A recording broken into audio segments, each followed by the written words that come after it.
दुनिया का लगभग 20% ऑयल सप्लाई सिर्फ इस 33 किलोमीटर चौड़ी समुद्री लेन से की जाती है, जिसे स्ट्रेट ऑफ हॉर्मूज कहते हैं। ये समुद्री रास्ता पर्शियन गल्फ को गल्फ ऑफ ओमान और आगे इंडियन ओशन से जोड़ता है। सबसे हैरान करने वाली बात यह है कि अपनी सबसे नैरो जगह पर यह सिर्फ 33 किलोमीटर चौड़ा है, लेकिन इसी छोटे से रास्ते से हर दिन मिलियंस ऑफ बैरल्स तेल और बड़े अमाउंट्स में LNG गैस दुनिया के अलग अलग देशों तक भेजे जाते हैं। यहाँ तक कि सऊदी अरब, ईरान, इराक, कुवैत और कतार जैसे बड़े ऑयल एक्सपोर्टिंग कंट्रीज इसी रास्ते पर डिपेंडेंट हैं। लेकिन असली खेल ये है कि अगर इस छोटे से रास्ते में जरा सा भी तनाव, हमला या रुकावट आ जाए तो उसका असर दुनिया भर के तेल के दाम और ग्लोबल इकोनॉमी पर पड़ता है। यानी सच कहें तो स्ट्रेट ऑफ हॉर्मूज सिर्फ एक समुद्री रास्ता नहीं, बल्कि दुनिया की ऊर्जा सप्लाई की सबसे अहम लाइफलाइन है।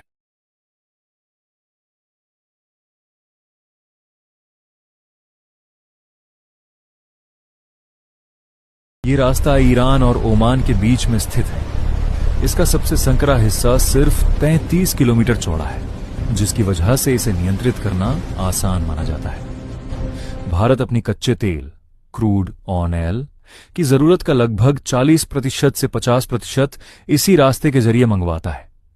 भारत की 80% से 85% LPG रसोई गैस और लगभग 50% से 60% LNG भी इसी रास्ते से आती है। अगर इस रास्ते में कोई रुकावट आती है तो भारत में पेट्रोल, डीजल और गैस के दाम तुरंत बढ़ सकते हैं। अगर इस रास्ते में तनाव बढ़ता है तो वैश्विक बाजार में तेल की कीमतें $100 से $150 प्रति बैरल तक जा सकती हैं। इस रास्ते से निकलने वाला 80% से ज्यादा तेल एशियाई देशों जैसे चीन, भारत, जापान और दक्षिण कोरिया में जाता है। कहा जा रहा है कि ईरान ने सिर्फ चीन। क्या स्ट्रेट ऑफ हॉर्मुज ने अमेरिकी डॉलर की गर्दन पकड़ ली है? क्या चीन की चीखें निकल रही हैं जब से अमेरिका ने ईरान के तेल पर युद्ध छेड़ दिया है? क्या इजराइल ने अपना आखिरी दांव खेल लिया है? क्या भारत के प्रधानमंत्री अपने 90 लाख भारतीयों को मौत के मुंह से वापस ला पाएंगे, जो अरब, दुबई और कुवैत जैसे देशों में फंसे हुए हैं? क्या अमेरिका अब इस युद्ध में शामिल होने पर पछता रहा है, जहां अमेरिका के पास न आगे बढ़ने का रास्ता है और न पीछे हटने का? नाजरीन, अगर देखा जाए तो अमेरिका को लगा था कि अली खामेनेई की मौत के बाद ईरान में सिर्फ अमेरिकी ड्रोन ही घूमेंगे। ईरान में सिर्फ अमेरिका का इशारा चलेगा, लोग अमेरिका का समर्थन करेंगे। लेकिन अमेरिका ने जो सोचा था वैसा बिल्कुल भी नहीं हुआ। ईरान में लोग और भी ज्यादा एकजुट हो गए हैं। स्ट्रेट ऑफ हॉर्मुज दुनिया के कुल तेल व्यापार का लगभग 20% से 30%। इस रास्ते से निकलने वाला 80% से ज्यादा तेल एशियाई देशों जैसे चीन, भारत, जापान और दक्षिण कोरिया में जाता है। कहा जा रहा है कि ईरान ने सिर्फ चीन और रूस के लिए स्ट्रेट ऑफ हॉर्मुज खुला रखा है। ईरान के एक मंत्री ने कहा कि भारत उनके समर्थन में खड़ा नहीं हुआ। अब सवाल यह उठता है कि क्या नरेंद्र मोदी अमेरिका से डरते हैं? इजरायली सेना ने कहा कि उसके हवाई हमलों का निशाना Islamic revolutionary guard corps IRGC के ईंधन भंडारण केंद्र थे। इन केंद्रों का इस्तेमाल ईरान की सैन्य इकाइयों को ईंधन पहुंचाने के लिए किया जाता था। इन हमलों में कम से कम 4 लोगों की मौत होने की खबर है। अपने ऊर्जा क्षेत्र पर हुए हमलों के जवाब में ईरान ने खाड़ी क्षेत्र के तेल ठिकानों पर जवाबी हमलों की लहर शुरू कर दी। बहरीन की सबसे बड़ी रिफाइनरी BAPCO रिफाइनरी को ईरान। इस हमले के कारण वहां भीषण आग लग गई, जिसके बाद सरकारी तेल कंपनी को फोर्स मेजोर आपात स्थिति घोषित करनी पड़ी। ईरानी ड्रोन ने सऊदी अरब की रास तन्नूरा रिफाइनरी, जो दुनिया की सबसे बड़ी रिफाइनरियों में से एक है, और शायबा तेल क्षेत्र को भी निशाना बनाया।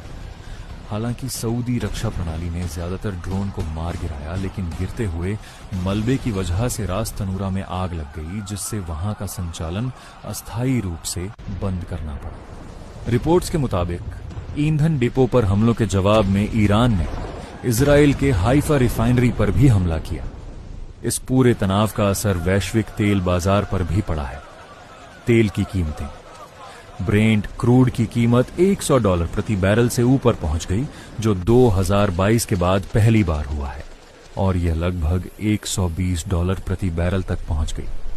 अमेरिका में पेट्रोल की कीमतें बात है 28 फरवरी 2026 की। अमेरिका के कुछ फाइटर्स जेट ईरान की तरफ आगे बढ़ रहे थे, जिसमें 5 से ज्यादा फाइटर एयरक्राफ्ट शामिल थे। ये एयरक्राफ्ट ईरान के तेहरान की तरफ आगे बढ़ रहे थे। जब ईरान के जनरल्स ने ये सब देखा इक्विपमेंट से, तो वो शॉक में पड़ गए। ये नॉर्मल फ्लाइट नहीं है। लेकिन अमेरिका ने यहाँ भी एक चाल चली थी। जो एयरक्राफ्ट ईरान के जनरल्स ने देखे वो नकली थे, उनको गुमराह करने के लिए, ताकि ईरान को धोखा लगे और उनका ऑपरेशन सक्सेसफुल हो। तेहरान के वक्त के मुताबिक सुबह के ठीक 9:27 बजे पहला धमाका सुना गया। ये कोई छोटा मोटा बॉम्ब नहीं था। तेहरान के बिल्कुल बीच में, जहां सरकारी इमारतें और मिलिट्री हेडक्वार्टर्स हैं, वहां से धुएं का एक लंबा गुबार उठा। लेकिन ये तो सिर्फ शुरुआत थी। कुछ ही मिनटों के अंदर ईरान के 17 अलग अलग प्रोविंसेस से ऐसी ही खबरें आने लगी। इजराइल ने अपनी पूरी ताकत झोंक दी थी।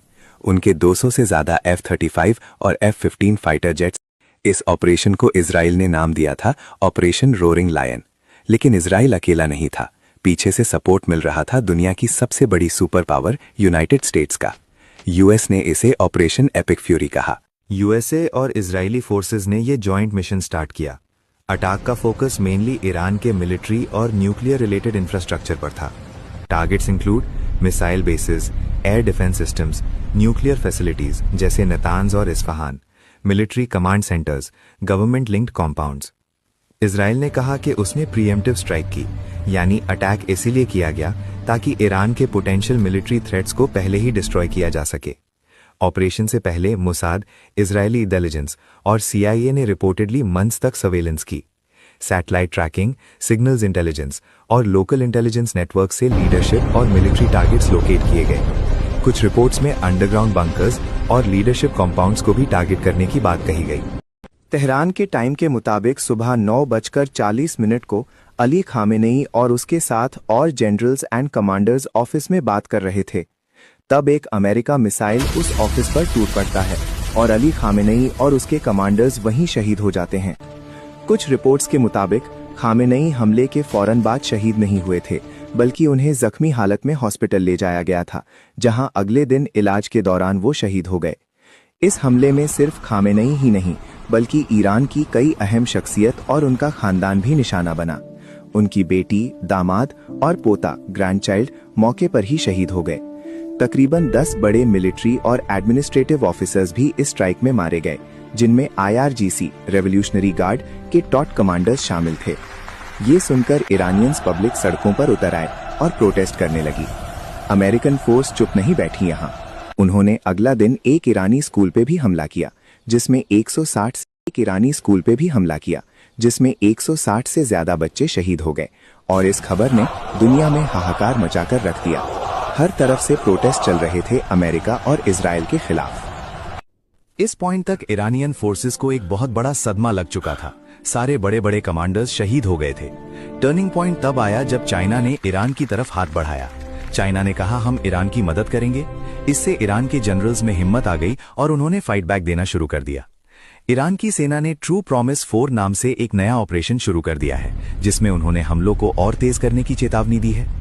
ईरान ने रिटेलिएट करते हुए दुबई, यूएई, बहरीन और सऊदी अरेबिया में मौजूद अमेरिकन मिलिट्री बेसिस और एनर्जी इंफ्रास्ट्रक्चर पर मिसाइल्स और ड्रोन से हमले किए हैं। इराक और कतर में स्थित अमेरिकन ठिकानों, बेसिस पर भी ईरान ने ड्रोन और मिसाइल अटैक किए हैं। रिपोर्ट्स के मुताबिक रशिया बैक चैनल से ईरान की मदद कर रहा है और उन्हें अमेरिकन शिप्स और बेसिस की सटीक जानकारी दे रहा है। अगर देखा जाए तो अभी तक जीत इजराइल और अमेरिका की हुई है, लेकिन फाइनेंशियली देखा जाए तो अमेरिका का बहुत बड़ा नुकसान हो रहा है। ईरान के ड्रोन की कीमत लगभग 18 लाख है और वही ड्रोन गिराना के लिए अमेरिका को 125 करोड़ से ज्यादा की मिसाइल इस्तेमाल करनी पड़ रही है, जो आगे जाके अमेरिका के लिए एक बहुत बड़ा सदमा बनने वाला है। अमेरिका के लिए सबसे बड़ी टेंशन तब सामने आई जब ईरान ने स्ट्रेट ऑफ हार्मोज बंद किया। स्ट्रेट ऑफ हार्मोज अमेरिका के लिए एक गर्दन होती है डॉलर के लिए। स्ट्रेट ऑफ हार्मोज को बंद करने से दुनिया का 20% ऑयल ट्रांसपोर्ट बंद हो गया, जो अमेरिका के लिए डॉलर का काम करती थी। अभी देखा जाए तो कुछ रिपोर्ट्स के अनुसार बताया जा रहा है कि ईरान ने सिर्फ 2 कंट्रीज के लिए स्ट्रेट ऑफ हार्मोज ओपन रखा है।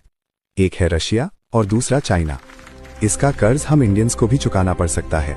पेट्रोल का प्राइस 400 से 500 तक जा सकता है, जो दुनिया के लिए एक बड़ी इकोनॉमिक डिजास्टर बन सकती है। सबसे बड़ा और चर्चित हमला 4 मार्च को हुआ, जब अमेरिकन नेवी जब अमेरिकन नेवी की एक फास्ट अटैक सबमरीन ने ईरानियन वॉरशिप IRS देना को टॉर्पीडो से निशाना बनाया। अमेरिकन सबमरीन ने मार्क 48 टॉर्पीडो का इस्तेमाल करके IRS देना को श्रीलंका के गाले तट से लगभग 46 नॉटिकल माइल्स दूर अंतर्राष्ट्रीय जल इंटरनेशनल वाटर्स में डुबा दिया। ये जहाज भारत के विशाखापट्टनम में मिलान 2026 नेवल एक्सरसाइज में हिस्सा लेकर वापस लौट रहा था। हमले में लगभग 87 ईरानियन सेलर्स की मौत हो गई, जबकि 32 को श्रीलंकन नेवी ने रेस्क्यू किया। 8 मार्च 2026 तक ईरान, इजराइल और यूनाइटेड स्टेट्स के बीच चल रहा कॉन्फ्लिक्ट अपने 9वें दिन में दाखिल हो चुका है। अब ये कॉन्फ्लिक्ट एक रीजनल क्राइसिस बन चुका है। इसमें भारी जान माल का नुकसान हुआ है, इंफ्रास्ट्रक्चर को काफी डैमेज पहुंचा है और दुनिया भर में एनर्जी सप्लाई भी डिस्टर्ब हुई है। इजराइल और अमेरिका ने जंग का नया फेज शुरू कर दिया है। इस फेज में तेहरान और ईरान के कई दूसरे शहरों पर इंटेंस एरियल बॉम्बार्डमेंट किया जा रहा है। अमेरिकन B-2 स्टेल्थ बॉम्बर्स ने डजन्स 2000 पाउंड के पेनिट्रेटर बॉम्ब्स ड्रॉप किए हैं। इन बॉम्ब्स का यूज जमीन के अंदर गहरे बने ईरानियन मिसाइल लॉन्चर्स को डिस्ट्रॉय करने के लिए किया गया। दूसरी तरफ ईरान ने भी जवाब दिया है। ईरान ने अपने रिटेलिएशन को 27th वेव कहा है, जो ऑपरेशन ट्रू प्रॉमिस 4 का हिस्सा है। इसमें ईरान ने मिडिल ईस्ट में मौजूद अमेरिकन एसेट्स और इजरायली मिलिट्री फैसिलिटीज को टारगेट किया। कैजुअलिटीज भी काफी ज्यादा रिपोर्ट हुई हैं। ईरान में अब तक 1300 से ज्यादा लोगों की मौत रिपोर्ट की गई है। इनमें कई हाई रैंकिंग मिलिट्री और पॉलिटिकल लीडर्स भी शामिल हैं। इजराइल में कम से कम 11 लोगों की मौत कंफर्म हुई है। साथ ही बेट शेमेश और सेंट्रल टेल अवीव जैसे शहरों में काफी डैमेज रिपोर्ट हुआ है। अमेरिकन फोर्सेस भी इस कॉन्फ्लिक्ट में अफेक्टेड हुई हैं। पेंटागन ने कंफर्म किया है कि अब तक 6 अमेरिकन सोल्जर्स इस जंग में मारे जा चुके हैं। पॉलिटिकल लेवल पर भी टेंशन काफी बढ़ चुकी है। यूनाइटेड स्टेट्स के प्रेसिडेंट डोनाल्ड ट्रंप ने तेहरान से अनकंडीशनल सरेंडर की डिमांड की है। यूएस एडमिनिस्ट्रेशन ने कांग्रेस को बाईपास करके $151 मिलियन की इमरजेंसी आर्म सेल इजराइल को अप्रूव कर दी है। दूसरी तरफ ईरान के ऑफिशियल्स ने कहा है कि भारी नुकसान के बावजूद भी ईरान सीज फायर की डिमांड नहीं कर रहा और यूएस के साथ नेगोशिएशंस को रिजेक्ट कर दिया गया है। इंटरनेशनल लेवल पर भी रिएक्शन आने लगे हैं। सऊदी अरेबिया और गल्फ रीजन के दूसरे कंट्रीज ने डजन्स ईरानियन प्रोजेक्टाइल्स को इंटरसेप्ट किया है। अब सवाल ये आता है कि क्या अमेरिका रिग्रेट कर रहा है जंग में घुसने के लिए, जिसका जवाब है हाँ। यूएस के रिग्रेट पछतावे के बारे में कोई ऑफिशियल स्टेटमेंट नहीं है, लेकिन वहां की पब्लिक इस जंग के खिलाफ दिख रही है। 8 मार्च 2026 तक के हालात के मुताबिक जो ट्रंप पे एक मल्टीपल प्रेशर बनता जा रहा है। कई जगहों पे तो यूएस के फोर्सेस भी ट्रंप के इस फैसला पे गुस्सा है। 2-3 स्पेशल फोर्सेस को तो अरेस्ट भी किया जा चुका है। ईरान के फॉरेन मिनिस्टर ने वार्न किया है कि